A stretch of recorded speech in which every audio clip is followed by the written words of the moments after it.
Oke, Assalamualaikum warahmatullahi wabarakatuh. Pada video kali ini kita masih di bahasan program linear. Kita akan masuk ke masalah eh, subbab materi yang terakhir, yaitu masalah model matematika. Nah, dalam konteks aplikasi ya, aplikasi dari program linear itu eh, kita kaitkan dengan konteks kehidupan real. Terkadang kita diperhadapkan pada masalah-masalah. Misalkan kita ingin memproduksi sesuatu, tapi kita terbatas pada sumber daya, baik itu dari segi sumber daya bahan yang tersedia maupun dari sumber daya finansial yang tersedia. Nah, terkadang konteks masalah seperti ini itu disajikan dalam bentuk soal cerita. Nah, untuk menyelesaikan konteks masalah yang dalam soal cerita, dalam bentuk soal cerita, tentunya kita harus buat model matematikanya supaya memudahkan kita untuk mencari solusinya. Nah, jadi itu tujuan kita ya. Jadi ada beberapa langkah-langkah yang teman-teman harus pahami bahwa kalau kita berbicara tentang optimalisasi fungsi, ya, jadi masalah optimalisasi itu secara garis besarnya itu ada dua bagian yang teman-teman harus pahami. Jadi yang pertama itu terkait fungsi tujuan, kemudian yang kedua adalah terkait persyaratan atau fungsi kendala. Nah, jadi ada ini dua hal yang harus kita paham ya. Nah, dalam konteks soal cerita untuk mengubahnya ke dalam bentuk model matematika ada beberapa langkah-langkah penyelesaian yang harus kita pahami ya. Jadi yang pertama itu dari kita harus menentukan variabel model matematikanya. Misalkan kita bisa menentukan di sini dalam bentuk variabel x dan y. Tapi bisa juga yang lain ya, bisa juga yang tidak masalah. Nah, setelah kita tentukan model variabel model matematikanya, maka kita harus melihat ini termasuk dalam masalah optimalisasi, apakah dia masuk ke masalah maksimum atau masuk ke masalah minimum. Nah, setelah kedua langkah ini kita lakukan, maka selanjutnya yang langkah yang cukup penting krusial di sini adalah kita harus menentukan fungsi tujuannya. Ini kadang dalam fungsi tujuan itu bisa misalkan bentuknya itu adalah dalam fx, y ya, fx, y, dan kemudian yang kedua selanjutnya adalah kita menentukan fungsi kendala. Nah, jadi fungsi kendala yang kita hadapi di sini adalah itu dalam sistem pertidaksamaan uh, linear dua variabel. Misalkan ada kendala, misalkan A1X ditambah dengan B1Y, misalkan di sini kecil sama dengan C, kemudian di sini adalah kita punya kendala kedua A2X tambah B2Y kecil sama dengan D. Nah, jadi kalau kita sudah menentukan ini, misalkan adalah fungsi kendalanya adalah Px tambah Qy. Nah, kalau kita sudah menentukan ini, uh, ya, langkah berikutnya itu adalah kita harus menggambar kita harus mencari daerah himpunan penyelesaian dari kendala-kendala yang kita hadapi. Kemudian kita menentukan titik-titik ekstrim, ya. Jadi misalkan dalam hal ini saya kasih contoh ya, misalkan setelah kita gambar daerah yang kendala yang dimaksud itu, kendala-kendala yang kita hadapi, misalkan kita dapat misalkan kita dapat seperti ini misalkan ya. Ini misalkan ini. Jadi eh, di daerah-daerah ini kita akan menguji titik-titik ekstrim ya. Jadi ini kan jadi misalkan ini ada titik A, di sini adalah titik B, di sini adalah titik C. Nah, titik-titik inilah yang akan kita uji ya, yang akan kita substitusikan kemana? Ke fungsi tujuan ya.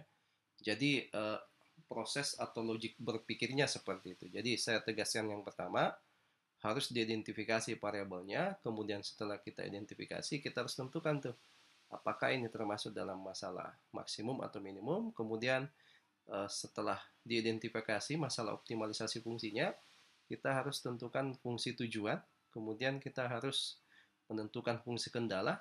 Nah, setelah fungsi kendalanya sudah ada, maka kita gambarkan daerah himpunan penyelesaiannya. Kemudian tentunya kita akan dari daerah-daerah tersebut itu akan membentuk suatu poligonal di mana kita akan uji titik-titik ekstrim. Jadi titik-titik ekstrim itu adalah titik-titik ujung dari daerah yang himpunan penyelesaian yang memenuhi.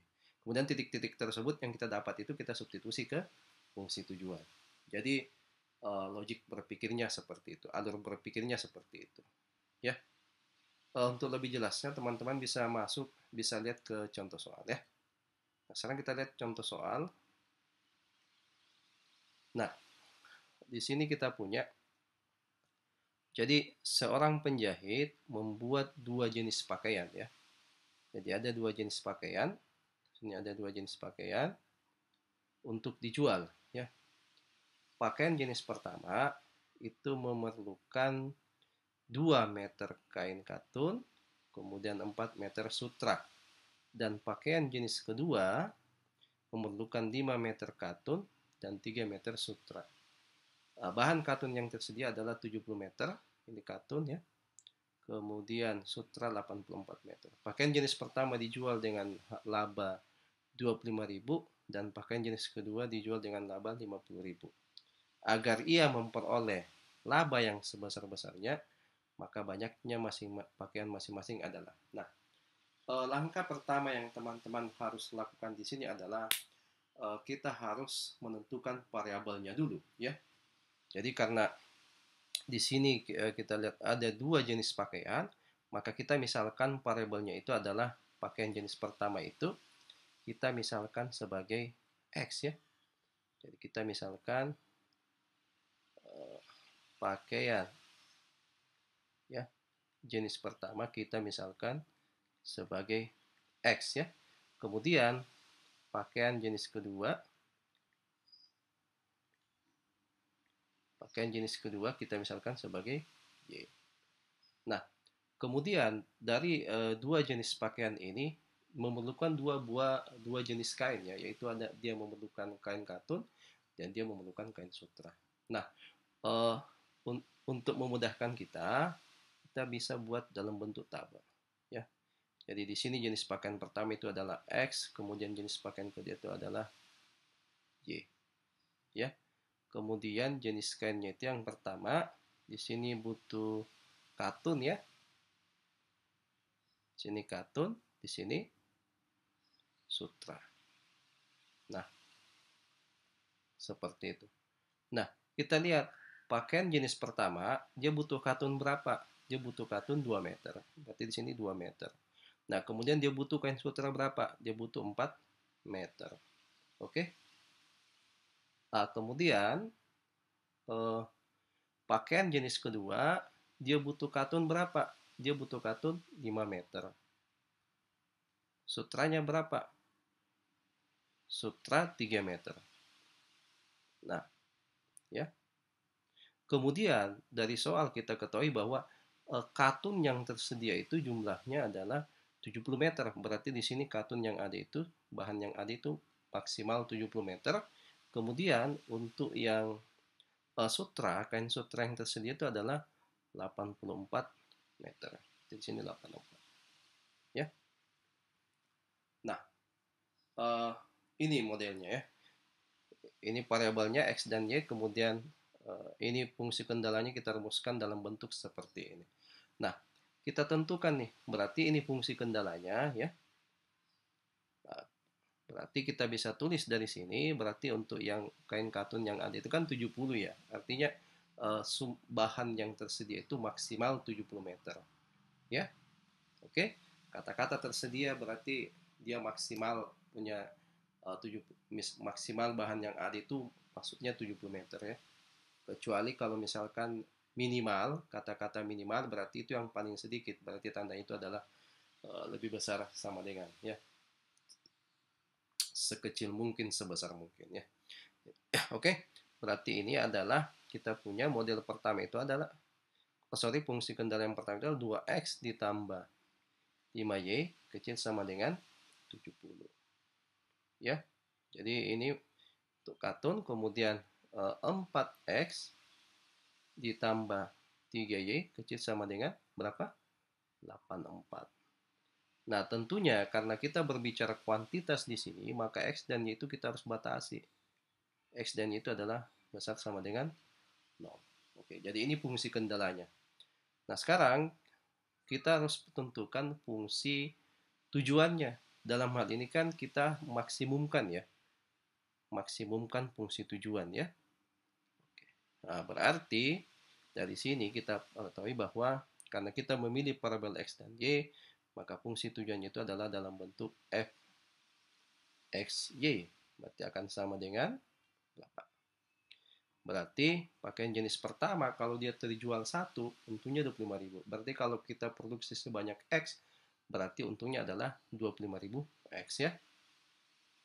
25.000 X ditambah dengan, nah ini sama analoginya. Kalau Y yang terjual 1, 50.000 labanya. Berarti kalau yang dibuat sebanyak Y, berarti total keuntungannya untuk Y sendiri itu adalah 50.000 Y. Ya, ini 50.000 Y. Nah, ini adalah kendalanya, ini adalah fungsi objektifnya. Kita apakan? Maksimumkan. Ya, maksimumkan. Nah, kita sudah menentukan variabelnya, kita sudah menemukan fungsi kendalanya, kita sudah menemukan fungsi objektifnya. Ya, dalam hal ini kita maksimumkan. Berarti langkah selanjutnya itu adalah kita menggambarkan daerah-daerah dari fungsi kendala. Kita akan mencari daerah himpunan penyelesaian dari kendala yang kita hadapi. Oke, dari fungsi kendala yang ada. Berarti langkahnya itu kita harus gambarkan pada sistem koordinat. Ya, sistem koordinat x, y ya. Misalkan di sini ya. Misalkan seperti ini. Ya. Ini x, di sini adalah y. Nah, kita lihat kendala yang pertama. Nah, untuk menggambar apa namanya daerahnya ini ya, daerahnya adalah kita analogi ke persamaan garis. Kita harus cari dulu garis batasnya, daerah batasnya ya. Daerah batasnya itu berupa garis lurus ya.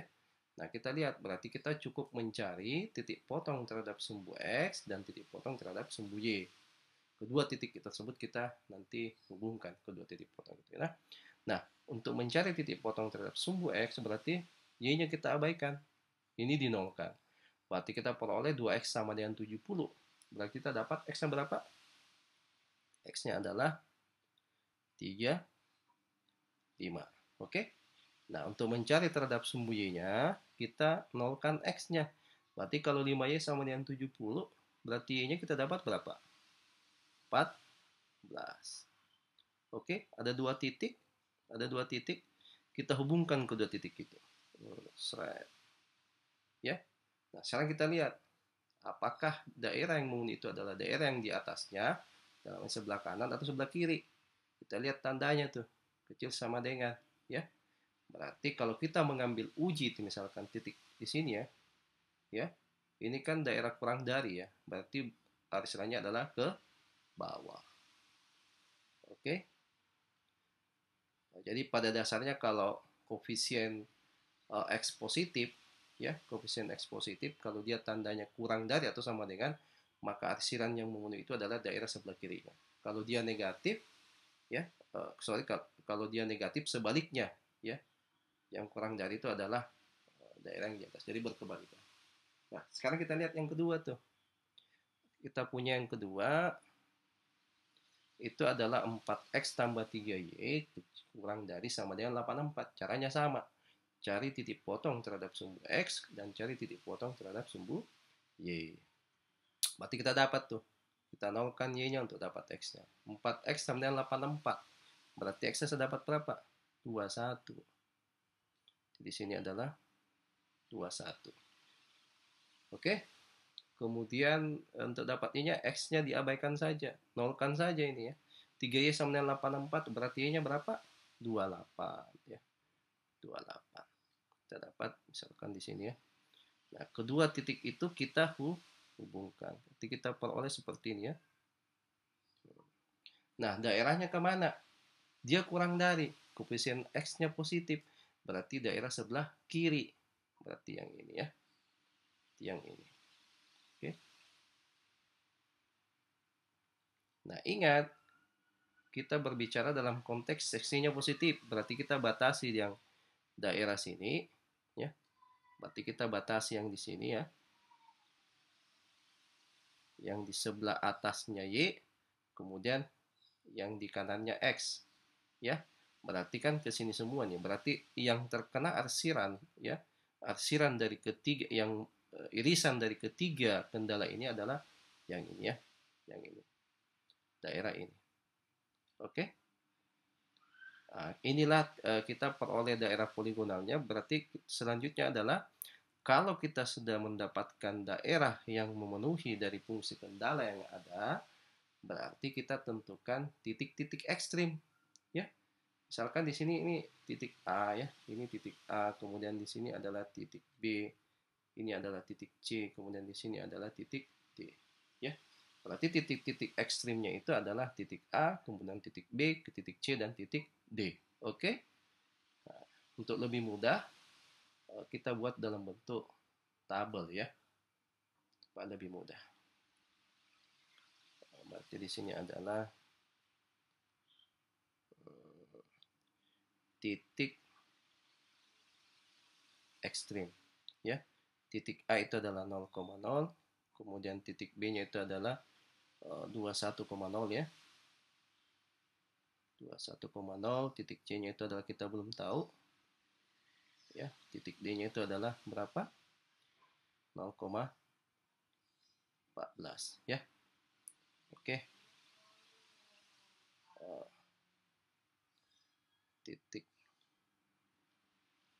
Titik D-nya itu adalah 0,14. Nah, fungsinya ini, ya. Fungsinya ini berarti fx-nya itu adalah ini, ya. 25.000x. Nah, ini terlalu kecil, ya. Fx-nya adalah 25.000x ditambah dengan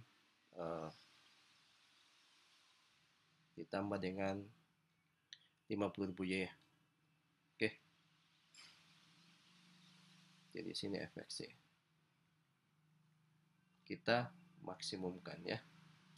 Nah, ada satu titik yang kita tidak tahu, ya. Nah, cara mencari titik ini kita perhatikan bahwa ternyata titik C itu adalah merupakan titik potong dari garis ini, ya, garis ini, kemudian dengan garis ini. Berarti untuk mencari titik C-nya kita tinggal perpotongkan garis yang mana antara garis 2x tambah 5y sama dengan 70, kemudian 4x tambah 3y sama dengan 84. Berarti kita cari titik potongnya, ya. 2x tambah 5y sama dengan 70, kemudian 4x ditambah 3y sama dengan 84. Nah, ini kita bisa eliminasi, ya. Saya mau eliminasi misalkan x-nya, saya kali 2, saya kali 1. Kita peroleh berapa? Di sini kita peroleh 4x, sini adalah kali 2, berarti 10y sama dengan 140. Sini peroleh 4x tambah 3y sama dengan 84. Itu saya perkurangkan, ya. Nanti sisa ini kan 0, ya. Jadi kita sisa dapatkan 7y-nya itu adalah 56, berarti kita dapat y-nya 8. Otomatis kalau y-nya 8, kita substitusi ke sini, berarti x-nya 15, ya. X-nya 15. Berarti kita dapat x, y 15,8. Nah, titik-titik ekstrimnya sudah ada. Nah, langkah terakhir kita uji titik-titik ekstrim ini ke fungsi objektifnya. Berarti ganti x, y-nya 0,0 masuk ke sini. Berarti kita dapat 25.000 kali 00. Ini pasti 0, ya. Berarti kita dapat 0. Kemudian 21,0 ganti x-nya 21. Berarti 21 dikali dengan 25.000 itu jadinya adalah 525.000, ya. Tambah 0 berarti tetap 525.000. Kemudian titik 15,8. Berarti 25 dikali dengan 25.000 kali 15 itu kan ini 325.000, ya. Ditambah dengan 400.000 berarti kita dapat 725.000. Nah, kemudian titik D masukkan ke sini, ya. Ini 7, ya. Sorry, ini 7. Ini 7, ya. Ini 725.000 supaya jelas ya, supaya jelas teman-teman. Ini adalah 725.000. Kemudian titik D, ganti X-nya 0, mengganti Y-nya 14. Berarti 0 ditambah 14 kali 5 itu 70 ya. Berarti di sini adalah 50.000 kali 4 berarti 700.000. Nah, ingat tadi, yang kita cari fungsinya apa, yang objektifnya adalah masalah maksimum. Berarti yang maksimum cari yang terbesar. Nah, ternyata dari nilai-nilai yang kita dapatkan dari menguji titik-titik ekstrimnya, yang kita dapatkan yang terbesar adalah yang ini ya.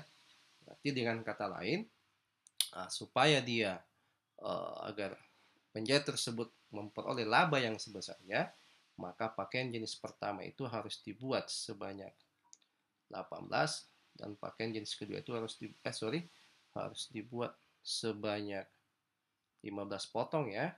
15 potong.